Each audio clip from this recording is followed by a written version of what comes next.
Hyaenodon, not a hyena, not even close. If you're picturing a scavenger with a bad reputation, congratulations, you've already missed the point. This is what happens when evolution asks, what if we combined a wolf sprint with a big cat's killing instinct? The name tricks you, the reality isn't. In the Eocene epoch, Hyaenodon ruled as an apex predator, and the fossil record shows one simple truth: nothing escaped those jaws. Physically, picture a body built for explosive pursuit. Long limbs, muscular frame, skull designed around one purpose: shearing through anything in its path. Its teeth weren't for show. They were slicing machines, carnassial blades optimized to tear through flesh and strip meat from bone. Once the meat was gone, those same jaws cracked marrow like brittle wood. Speed, terrifying in short bursts. Bite force, worse. And here's the part most museum plaques skip. Hyaenodon didn't just scavenge,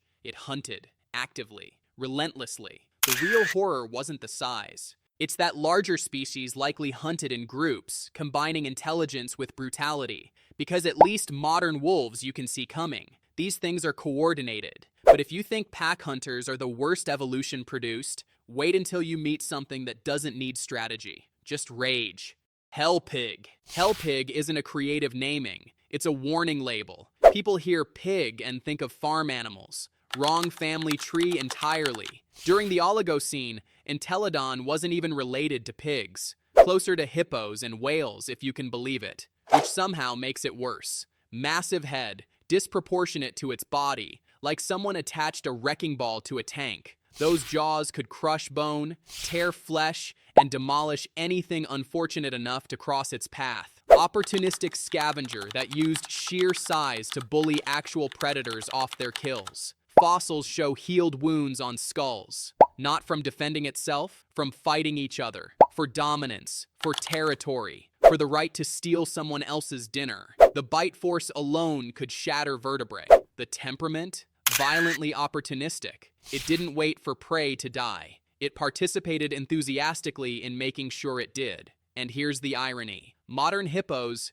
kill more people than lions. Entelodon had the same energy, just with bigger teeth. At least hell pig lived in the north. Down south, something even stranger was evolving. Something that shouldn't exist.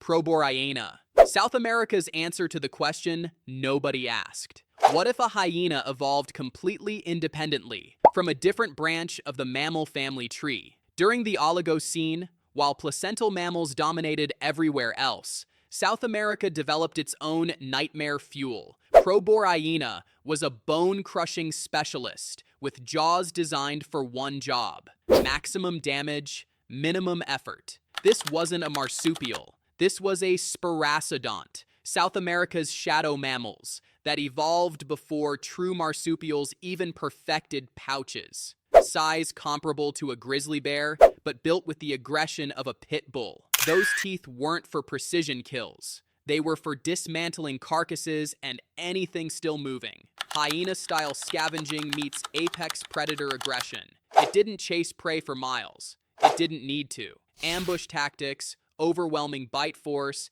and the kind of jaw strength that could crack femurs like breadsticks. The real terror? Evolution created this horror independently, on an isolated continent, proving that nature loves one design: efficient killers. And yet, Proborhyaena wasn't even the only sparassodont predator hunting South America. Meet its compact, equally deadly relative, Borhyaena, smaller than Proborhyaena, but deadlier in close quarters. Think of it as the ambush specialist to its cousin's scavenger build. Heavy built, low to the ground, muscles designed for explosive power, not endurance. This predator didn't chase, it waited, then struck with the kind of bite force that ended arguments instantly. Fossil evidence shows reinforced skulls, thickened jawbones, teeth optimized for crushing rather than slicing. An evolutionary tank with fangs. It hunted large prey not through persistence,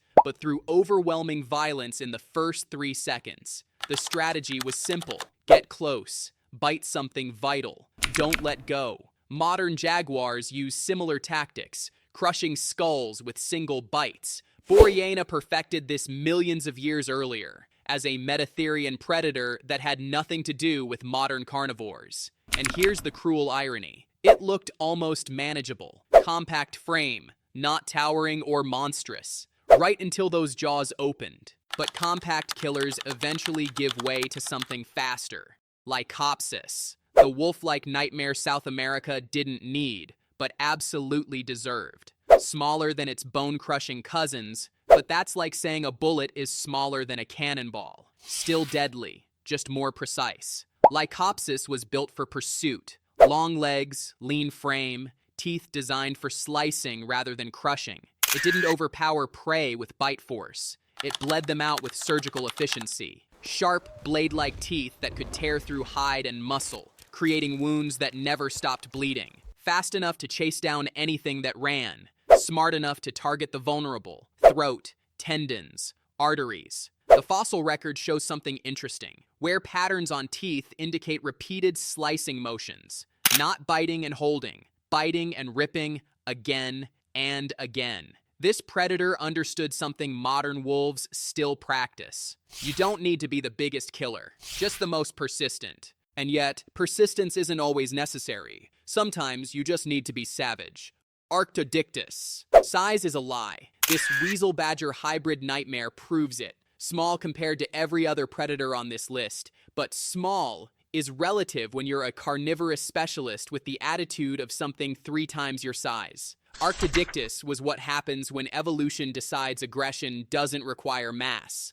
Low-slung body, powerful jaws for its size, and the kind of relentless hunting style that made larger predators avoid confrontation. It didn't target the biggest prey. It targeted the most vulnerable. Juveniles, isolated animals, anything it could overpower through sheer viciousness. The teeth show heavy wear, indicating it ate everything. Bone, cartilage, hide, nothing wasted. The hunting strategy wasn't elegant. It was brutal efficiency. Latch on, don't let go. Wait for shock and blood loss to do the work. And here's the terrifying part. Predators this size usually scavenge. Arctodictis hunted, actively, because rage doesn't require weight class. But after all the bone crushers, the ambushers, the persistent slicers, South America saved its strangest weapon for last.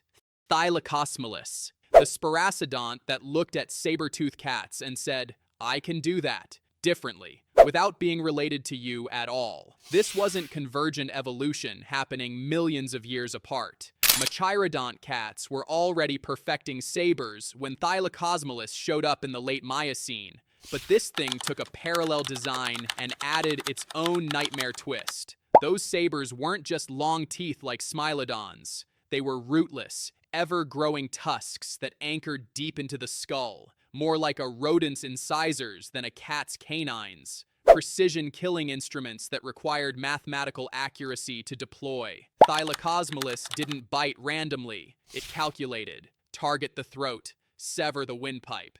Use those sabers like surgical knives, not crushing weapons. The body was built for grappling, not chasing. Strong forelimbs to hold struggling prey still while those sabers did their work. And here's the cruel irony. Smilodon gets all the attention. The museum exhibits the fame. Thylacosmilus proved the design worked just as well for South America's shadow mammals, on a completely different branch of the family tree. Because these creatures didn't hunt for sport or glory. They hunted because evolution rewards one thing above all, the ability to kill efficiently. And every single one of these predators, from different continents, different eras, different evolutionary paths, understood that lesson perfectly.